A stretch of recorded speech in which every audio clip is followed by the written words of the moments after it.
My dear student, अब हम इस इम्पोर्टेंट क्वेश्चन सीरीज का क्वेश्चन नंबर 6 देखने जा रहे हैं।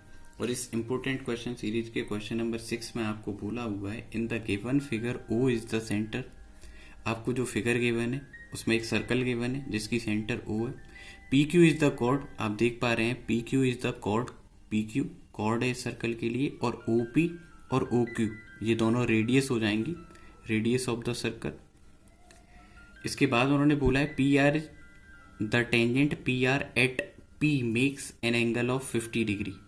पी पॉइंट पर P R tangent P Q line के साथ एंगल बनाती है with P Q is equal to 50 degree. ये 50 डिग्री का एंगल आपको गिवन है।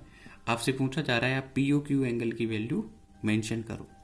तो सबसे पहले हम लिखेंगे radius is perpendicular to tangent at point of contact. Radius is perpendicular to tangent at point of contact, at point of contact. जब मैं ऐसा राइट करूंगा तो मैं यहां से बोल सकता हूं कि इस वजह से जो एंगल P होगा वो कंप्लीट एंगल, इस कंप्लीट एंगल की बात कर रहे हैं, ये 90 डिग्री होगा। और मैं बोल पाऊंगा कि ये जो मेरा कंप्लीट एंगल है वो दो छोटे छोटे एंगल X और Y से मिलकर बना हुआ है। तो मैं बोल सकता हूं कि X प्लस वाई का जो सम होगा वो 90 डिग्री होगा, जिसमें से X का आंसर मुझे दे रखा था 50 डिग्री और Y का मैं आंसर यहाँ से फाइंड कर सकता हूँ। तो मेरे प्यारे बच्चों, आप सिंपली साइड चेंज करवा के Y का आंसर फाइंड कर सकते हैं 90 माइनस 50, जो आंसर करने पर आ जाएगा 40 डिग्री। तो Y का जो आंसर मैंने फाइंड किया वो मेरे प्यारे बच्चों कितना आ गया, 40 डिग्री आ गया।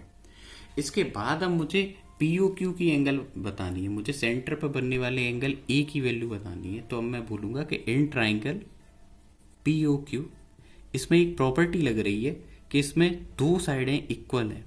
इस ट्राइंगल की O P side O Q side के इक्वल है because they are the radius. अब हमें मालूम है किसी ट्राइंगल की जब दो साइडें इक्वल होती हैं तो उनके अपोजिट एंगल भी इक्वल हुआ करते हैं। तो इस रूल के अकॉर्डिंग ये जो, इस एंगल को मैं जेड बोल देता हूँ, तो जो एंगल वाई है और एंगल जेड है ये दोनों आपस में इक्वल होंगे और इन दोनों का मेजरमेंट 40 डिग्री होगा। और लॉजिक क्या होगा इसका, angles opposite to equal sides are equal, angles opposite to equal sides are equal, equal sides are equal. जब मैं ऐसा बोलूँगा तो अब मुझे मालूम है कि मेरे ट्राइंगल के 3 एंगल्स हैं, जिसमें से 2 एंगल्स का मेजरमेंट तो मुझे ऑलरेडी मालूम है, ये दोनों एंगल 40 डिग्री के हैं, वाई और जेड। तो और मुझसे एंगल पूछा जा रहा है वो पी ओ क्यू है, जिसे मैंने ए से रिप्रेजेंट कर रखा है। तो अब मैं बोलूँगा in triangle P O Q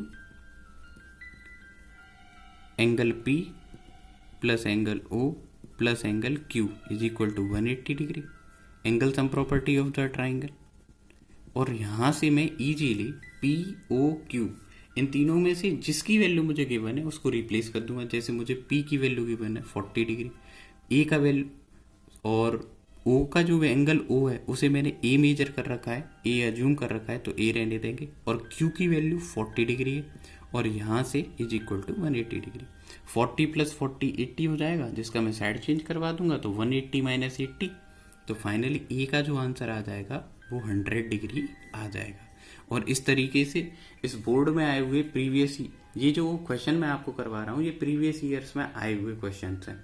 तो इस तरीके से आप बोर्ड में आए हुए इस क्वेश्चन को इजीली सॉल्व कर पाएंगे, आपको कोई डिफिकल्टी नहीं आएगी।